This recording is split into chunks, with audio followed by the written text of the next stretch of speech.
Hey everybody, HomeSliceHenry here, and if you're watching this video on the day that it releases, then I have extremely good news for you. The Open Great League returns later today. After one of the worst cup rotations in recent memory with Master League and Catch Cup, we get a triple rotation later today of Great League, Ultra League, and Master League. In today's video, I'm going to be showcasing more of a budget team that I built on my wife's account, Piplup Detective, that I had amazing results with, climbing up to 3288 ELO. This team is built around Walrein as the save switch. Walrein is a former meta titan, but still has a tremendous amount of play even in today's Open Great League meta. So without further ado, let's hop into the matches, and in game number 1, we pick up a very bad lead, leading Shadow Bugbite Fortress into Altaria. I save switch into Walrein, my opponent responds with a Wigglytuff, but this is not a response to a Walrein save switch. Walrein just has very strong neutral matchups across the board, so even though the Wigglytuff can fire back with a neutral Swift, I am in a very commanding position. I decide to go for an undercharge here on the Icicle Spear because ideally I don't want to give farm to whatever my opponent has in the back. I want to try and exit the matchup very close to a charge attack, but very low on HP. In the back, my opponent reveals they are running Double Flyer, they have Talonflame. This is very bad news for me. My Stunfisk is very strong into their team, but my Fortress is very useless. I decide to bank a move on Stunfisk for later, send in the Fortress, and unfortunately, Fortress just has to go. I no shield, double super effective Flamethrower takes the knockout, and I'm gonna need Stunfisk to 1v2. My opponent did take quite a bit of damage already on the Altaria, and the Talonflame is pretty low as well. So I actually think Stunfisk will be able to pull this off. Unfortunately, my opponent is not quite in discharge range just yet. If I no shield a Flamethrower, I think my opponent can probably just fast move me down with a combination of Dragon Breath and Incinerate, so I will shield up the first Flamethrower. Discharge will put Altaria very low. I fire off the discharge right before they're able to make their second Flamethrower. They're going to have to give me a shield, because if they don't, they're going to end up losing this energy. In comes Talonflame. I already have another discharge locked and loaded, and the spam of Stunfisk is so strong here. My opponent will be able to outpace, and now I have a bit of a tough call to make. Do they have Flame Charge? I put up the shield. I was expecting Flame Charge, but a Brave Bird also would have done a ton of damage. So I fire off the discharge. Discharge will be knocking out the Talonflame, and I still have a decent amount of HP remaining on my Stunfisk. And I'm going to need it, because Altaria has a Flamethrower. Will Flamethrower take the knockout? Flamethrower lands, Stunfisk survives. I make it to the discharge, but the Thundershock takes the KO, and we get the game 1 win. Hopping into game number 2, we've got the battle of the Bug Steals, Fortress versus Fortress. Now this Fortress is not the greatest PvP IV, so I do tend to win a lot of charge attack priority ties. Rock Tomb will be shielded by my opponent, but my opponent actually didn't throw right away. Instead, they just looked to overfarm. I put up the shield. Unfortunately, I do get Sand Tomb baited, which is really not great. But the good news for me is I will make the Sand Tomb when they get to their Rock Tomb, and at bare minimum, put them into a nice farm down range for my Walrein. One could argue that I even should have undercharged that Sand Tomb just a little bit to set up an even better farm for the Walrein, but either way, Walrein up energy is usually pretty strong into Fortress backlines. My opponent brings in Carbink, I bank an Icicle Spear, send in my Stunfisk, in the back is a Shadow for Alligator, and it looks like this game is over. I have a ton of play with my Stunfisk into their backline, but my Walrein is also very strong as well. Since this video is the Walrein show, I decide I'm going to be sacrificing the Stunfisk to set up the Walrein to sweep. What Walrein has that a lot of other ice types don't is ground coverage. It has Earthquake, which can hit for super effective damage into a lot of the steals. And that's very nice when you're running up against a Pokemon like Carbink. I can fire off the back-to-back Earthquakes, and this is going to be a very straightforward win, as my opponent needs to build up 2 back-to-back Rock Slides, and they're just simply never going to get there. Walrein is too bulky, even with my terrible PvP IVs 10-5-10, able to withstand all the rock throws, make Earthquake number 2. It's always a good day when you get to beat Carbink. We move to game number 3, picking up a pretty nice lead, Shadow Bugbite Fortress into Quagsire. This is actually the non-Shadow Quagsire. Non-Shadow Quag has been picking up a little bit in popularity as it does have a significantly stronger matchup into Licky Licky. Quagsire lands the Aqua Tail, I return fire with the Sand Tomb. These battles were played in the Preview Cup, which is Open Great League, but on the new PvP system that they're testing. Unfortunately, trying to time 1-turn fast moves does feel quite a bit more difficult on the new system compared to the old one, so you will see a few times where I do end up going on alignment just because of the unfamiliarity with how that new system works. Here, I send in the Walrein. I'm forced to go down a shield, but I have a very healthy Walrein that has a ton of energy. My opponent sends in Tentacruel. I bank energy on the Walrein and send in Stunfisk. Stunfisk is usually very strong into the backline of Quagsire lead teams. So once the Quagsire is out of the way, I'm very, very confident that my Stunfisk is going to be very strong here. I fire off Mud Bomb. Mud Bomb is going to be no-shielded. The fact that my opponent is not pivoting out does make me think that they have some kind of flyer in the back. So, against my better judgment, I will double down, and I'm going to be double shielding the Stunfisk. I get to farm up just shy of their next Scald. If they shield, I'm going to pivot and catch onto the Walrein. But they no shield. In the back is... Oh, that's not a Talonflame. That is a Charizard in the back. And I just have way too much damage for this Charizard to deal with. Charizard puts up the shield. I can switch into the Walrein. Walrein almost at 2 Icicle Spears. And that's going to force Charizard to fire off the Blast Burn. They simply cannot afford to go for the Air Cutter. Walrein is way too bulky. Even a Blast Burn would probably be close. Walrein does not survive. I'm willing to bet a better PvP IV Walrein could have held on there, but even though Walrein gets KO'd, Stunfisk still makes the discharge. The flyer that we knew was in the back just gets overwhelmed by the ice and electric damage, and we take the win. We get up a terrible lead in the next match, leading Bugbite Fortress once again into Altaria. Ice Save switch into Walrein, they respond with a Shadow Ampharos, and we are off to a pretty rough start. A Shadow Ampharos does make life quite uncomfortable for Walrein. My opponent overfarms in place at the CMP tie, but I actually don't think I'm out of the game just yet. And that's because Shadow Bugbite Fortress, even though it does struggle into the flyers, if you're able to kind of soft lose a mid game and get a big bug bite down, then suddenly you're very threatening with Rock Tomb. So I feel very comfortable tanking one Brutal Swing, shielding the second, and then farming all the way down because I know I'm going to get a Rock Tomb's worth of damage onto the Altaria or pressure away their final shield. So I fire off the Rock Tomb into the Altaria. Altaria does not put up the shield. I pivot into Stunfisk. In the back is Empoleon, and this game is over. My only lose con is if I go for the discharge, I just fire off the harder hitting Mud Bomb, because once a Mud Bomb lands, I can now just commit to the full Thunder Shock down. Empoleon needs to double up. They need to land a Hydro Cannon to win the game, but they just don't have the health needed. They get farmed down. Back in comes the Altaria, and I have a full HP Stunfisk. Opponent sees the writing on the wall and concedes the match. We get another flying lead in the next match, Shadow Fortress into Pelipper. Now, Pelipper is not a Pokemon that I've seen too often, so incredibly cool that my opponent is running one of these spicier flyers. I send in the Walrein, and I was really confident in the fact that if they're leading Pelipper, they probably would not have a strong check the Walrein, and it appears that I was correct. The Icicle Spear has almost taken the knockout. I shield up the Hurricane. They send in a Shadow Piloswine, and they just have absolutely nothing for Walrein. Oh my goodness. Icicle Spear connects. I'm always just going to go for the double shield and a full farm down because my opponent just can't ever really damage the Walrein. I'm going down 2 shields, but I'm trusting in the fact that Walrein should be very strong into whatever they have in the back. If they bring in the Pelipper, I can just farm them down. Their final Pokemon is revealed to be Diggersby. Diggersby is a Pokemon that this team is ABA weak to, as both Stunfisk and the Fortress have losing matchups there. However, I do think that Diggersby is pretty manageable across the board because more often than not, I don't encounter it on the lead. Obviously, a lead Diggersby would be very tough for this team, but more often than not, I tend to find it in the back, and Walrein can do quite well there. Here, I do try for the Scorching Sands catch. My opponent is much too patient. They're not going to let that happen, but I do survive a Fire Punch. And just by a power of teamwork here, a lot of Powder Snows, an Icicle Spear, and a bunch of Bug Bites, their Diggersby is already very, very low. I still have Walrein kicking around, but I'm just going to be sending in the Stunfisk now. Stunfisk will have to take a Scorching Sands, but I have a full health Stunfisk, so that's not going to be a problem whatsoever. My opponent sends in the Pelipper, trying for a catch, but we just get to farm all the way down. Back in comes the Diggersby, and my opponent will concede the match. We move to the next match, Shadow Fortress into Shadow Fortress. More of a meta lead than seeing a Pelipper, but I did want to highlight that my opponent was running a very, very cool team there. Unfortunately, they just had absolutely nothing on their team that could do any kind of meaningful damage to Walrein. The Fortress Mirror, I do often win charge stack priority, and I like to mirror shields. If my opponent shields, I will go for a shield. If they don't end up shielding and they let it go, I'll frequently let it go and then hard pivot into the Walrein. My opponent can fire off Sand Tomb, but Sand Tomb is not going to be taking the knockout here. I will be able to hang on, and now that they've wasted energy, I can send in Walrein.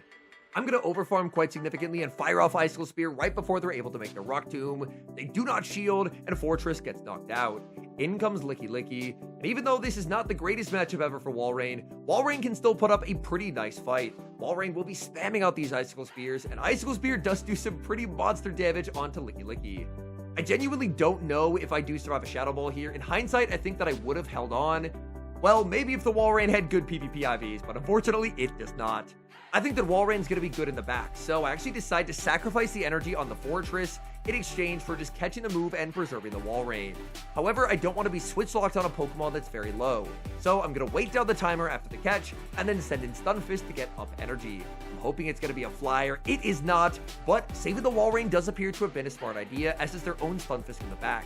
This endgame is going to be very heavy in terms of the mind games. In a Stunfisk mirror, 2 Mud Bombs will not take the knockout. So by the time I make it to Mud Bomb number 3, both of us will have our switch timers available. So will I be able to get a snipe and send in my Walrein? Will they end up catching onto the 1 HP Licky Licky? This is going to be a very tough endgame to predict. I farm up, fire off the Mud Bomb. They're going to CMP tie once again. My opponent, after one more Thunder Shock, can now throw a Mud Bomb at any time, but they're going to need the residual energy to try and outpace the Walrein. So this endgame is going to be very tough. I decide to make a call. I'm going to farm up 5, go for the switch, and I predict it. It's the Simul switch. Stunfisk into the Walrein. Stunfisk will be able to knock out the Walrein, but I have the Mud Bomb loaded. Discharge will take the knockout. In comes my Stunfisk. I get to fire off the Mud Bomb, and this game will end in a win. That end game got very, very scary there, but we got the call right, and that ended up winning us the game. We move to the next match, getting Shadow Bug-Bite Fortress into Empoleon. This is a pretty nice lead for the Shadow Bug-Bite Fortress. Fortress can always no-shield their first Hydro Cannon and still be in a very commanding position. They Hydro, I fire off the Sand Tomb, they're going to be no-shielding, they save switch into Togekiss, and I'm going to respond with the very hard check that I have the Togekiss, which is the Unova Stunfisk. Now, Stunfisk, already my opponent is ABA weak to, so I think it's very important to try and utilize the Stunfisk here, as I'm assuming their final Pokemon is going to have pretty good play into that Mon. I fire off Discharge, they put up the shield. I decide not to CMP tie here. Instead, I'll just take the damage and try and overfarm as much as possible. I know the switch clock will be coming up pretty soon, but not yet. I will be able to make this second Discharge. This Discharge is going to be double shielded, and now I just have to watch for a switch in. My opponent sends in their final Pokemon, which is Galarian Corsola. Now, this is not nearly as hard of an answer to Stunfisk as I was expecting, but a Walrein that has a massive amount of shields should still be in a very favorable spot. I'm pretty sure the Powder Snows and double Icicle Spear barely missed the 2-hit KO, but as long as I can get the Corsola low, I'm still feeling like I'm in a pretty good position. I have a ton of energy stored on my Stunfisk, and that should be very, very valuable. I fire off the Icicle Spear, hoping it takes the knockout. Corsola survives, in comes Empoleon. I know that I can't knock out with the Icicle Spear here, so I'm very okay just letting myself get knocked out, because this should be perfect Bug Bite downrange.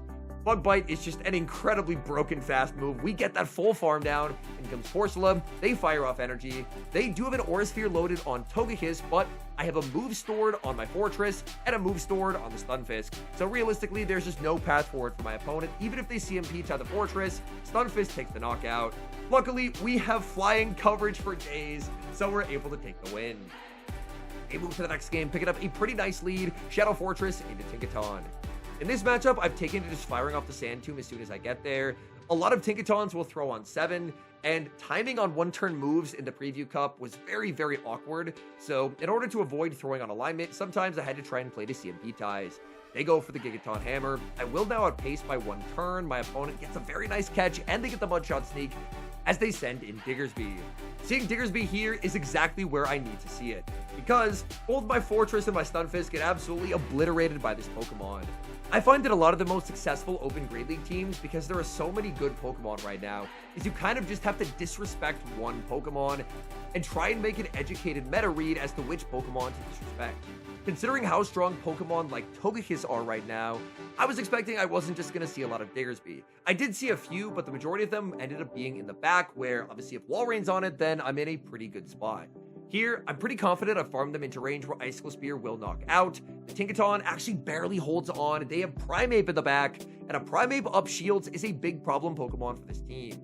Primeape, not the most common Pokemon, but if you see it with this team, it is definitely going to be an uphill battle. Walrein doesn't like to see it, Fortress doesn't like to see it, Stunfisk is a pretty effective answer, but once they start boosting, I don't know if anything is an effective answer to this Pokemon. When my opponent ends up no-shielding the Mud Bomb, that does huge damage to them, and now Stunfisk has done its job. I landed a charge stack onto the Primeape. Primeape goes for the close combat. They send in Tinkaton. I fire off the Discharge. I'm able to get there with only 1 HP remaining. Discharge takes the knockout. I stay in just to land the Thunder Shock, and now I can just Bug Bite down with the Fortress. Fortress will put up the shield. They would need back-to-back Rage Fist loaded, but they threw a close combat earlier. They just don't have it. We Bug Bite down, and even with some awkward core breakers there, we're still able to get the win. Speaking of core breakers, hopping into the final match, we've got Fortress into Shadow Altaria. I save switch into Walrein, and my opponent responds with Lapras. Now, Lapras, not a Pokemon that's used super frequently. If Lapras does pick up in popularity, that would be a pretty big negative for Walrein, because unfortunately, Powder Stones are double resisted here, whereas their Psy Waves consistently add up for neutral damage. I'm very, very fortunate that my opponent is not running Skull Bash. That would make a bad scenario even worse. Although the fact that I did get a shield advantage is actually very, very helpful. I fire off the Earthquake, that does big damage onto the Lapras. Lapras will overfarm massively before taking the knockout, but it's a pretty similar situation to Altaria leads in the past, where even though I have lost lead and lost swap, all I really want out of this situation is an ability to farm down and exit pretty close to a Rock Tomb to threaten massive damage onto that Altaria. I would love to get a farm down before they can make Arya number 2, but the Lapras farmed to basically 100 energy, so I was always going to have to put up at least one shield. But trading a shield advantage in exchange for a massive energy advantage still feels like a win to me. Back in comes the Altaria. They're about to be debuffed and take monster damage. They do decide to put up the shield. I send in the Stunfisk. They bring in their own Stunfisk, but this game does feel very playable. They couldn't really afford to stay on the field with a debuffed Altaria, so they're forced out. Now they're in a Stunfisk mirror where they are down energy. This is exactly where I want my opponent to be. I'm up energy, I'm up a shield. However, they still have two very healthy Pokemon, or at least they did. Now the Stunfisk is very, very low. Stunfisk will connect with the Mud Bomb. My switch timer will be coming up soon, but unfortunately not soon enough. So I can't really afford to put up the shield here. I pivot into the Fortress, they pivot into the Altaria. Can I make the Rock Tomb? I decide that I have to go for it. I put up the shield, I'll take 1 HP of damage through the shield. Can they get the farm down? They cannot! The Shadow Fortress hangs on, makes the Rock Tomb. Rock Tomb knocks Altaria out of the sky. Back in comes the Stunfisk, but Stunfisk gets the farm down. It's gonna be close. Do we win charge attack priority? Yes, we do. That's as close of a game as it can get, but my Stunfisk KOs theirs, and despite running into so many bad leads for Fortress, this team just kept on winning. All in all, I found this team to be a pretty consistent climbing team throughout the course of the week. Now, what I did unfortunately also find consistent was the many issues with the Preview Cup. The Preview Cup, I think there is some good there, like the fact that damage registration error is now a consistent mechanic. It just consistently always happens. It does allow you to make some very skill-based plays, such as the ability to, let's say you're a Scizor into a Talonflame, you can throw 2 bullet punches and switch, and the Incinerate damage will only depend on the Scizor. It would actually land onto the Pokemon that you switch in. So having damage registering in a more consistent manner is a definite plus. But I really feel like there's also a lot of things they have to work on. Like the fact that it's very difficult to time one-turn moves, especially after charge attacks, I think is a very big problem, because that is a pretty significant aspect when it comes to skill expression in this game, is being able to time your charge attacks accurately to limit the amount of free energy that your opponent gets. And that's something that I did struggle with on the new system quite a bit. As well, there's just a lot of interactions that can sometimes be very glitchy, like some CMP ties, the camera goes quite haywire. And this isn't even mentioning the random trees that showed up for quite a few days. Thankfully, the trees appear to be gone, at least for me. I did not run into the trees over the past 2 days, but I know they're working on stuff. I guess I'm just a little bit impatient. I do want to see the improvements, because some things that they just haven't been able to fix on Legacy system now work a lot better. Like Aegislash and Morpeko now seem to work a lot better on the new system instead of they're pretty glitchy on the old system. But there's some of the more basic stuff that I think does really need to be worked on before this system ever gets fully released.